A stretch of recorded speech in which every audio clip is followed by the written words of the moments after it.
My name is Scott Colburn, and I played the part of producer on these two songs for Musicbox. I do consider myself a producer, but I blur the lines between producing and engineering so that I don't work with an engineer per se.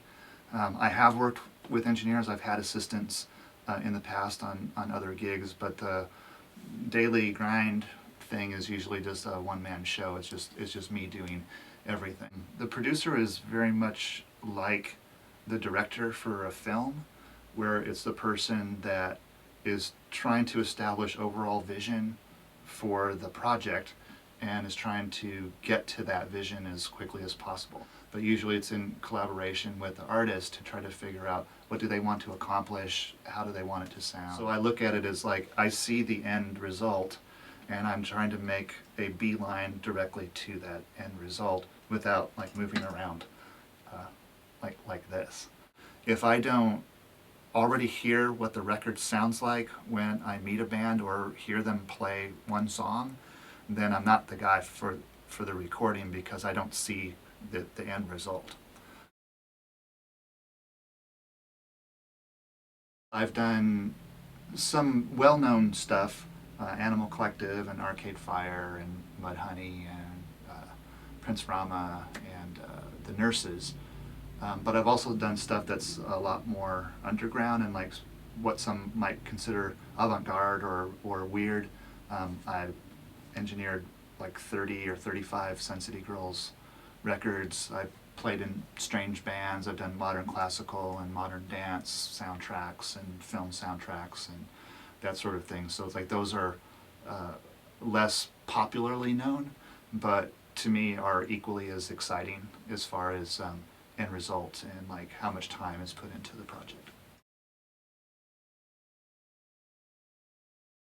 One thing that is really crucial to any band is like who is the front person and what is their voice like. It doesn't mean that the front person's voice has to be stellar, but it has to fit, and the front person needs to be dynamic and sort of pull the band with them, and the band supports that person. I can tell that she has a natural gift for singing, that it's like whether she admits to training or not, it doesn't really matter because like it seems natural. Let me put it this way, is that if I'm introduced to somebody and they say, well, I'm classically trained, whether it's in voice or instruments or that sort of thing, to me that means you haven't opened your mind yet, that you've learned this one way, but you haven't found yourself in your voice.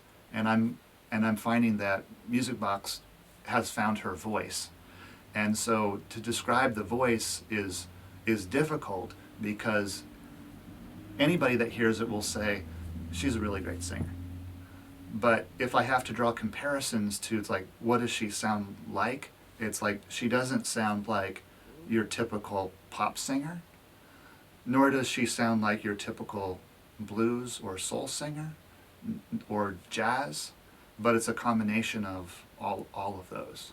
And it's like, I think that she would be able to really hold her own in any of those genres, but she chooses to do it in the rock format.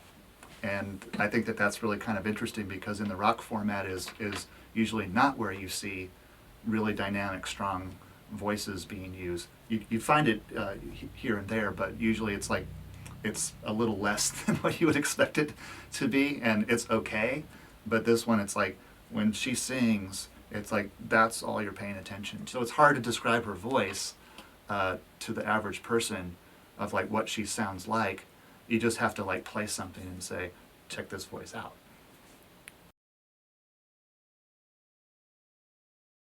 It's better just to do like little steps, like try one thing at a time, with your eye on the prize. Wouldn't anybody love to make a living doing stuff is very natural to them and is using their talent? So it's like the ultimate prediction is like, I think it would just be really great if Musicbox can just make a living doing music. And that's a tall order. it's really hard to do that, especially in this climate.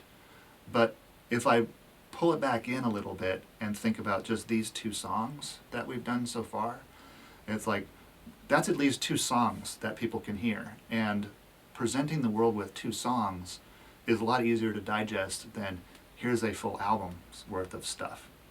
And so what I'm hoping for these 2 songs is that we draw on any of her past fans of other things that she's done in the past, and we get them to hear the music through any means necessary, and through that new fans come in because they was like, I really love this song. It's like, it's really catchy. It's like, I find the same thing with these songs too. It's that I'm walking around the house or running errands or something like that, and I hear the songs playing in my head. So it's like, I hope that one day I turn on the car, I hear it on the radio, and I see people buying it through iTunes and other distribution channels, and then that leads us to the next step of being able to do more pieces, which leads to the next step of doing a full record, which leads to the next step of making a living playing music.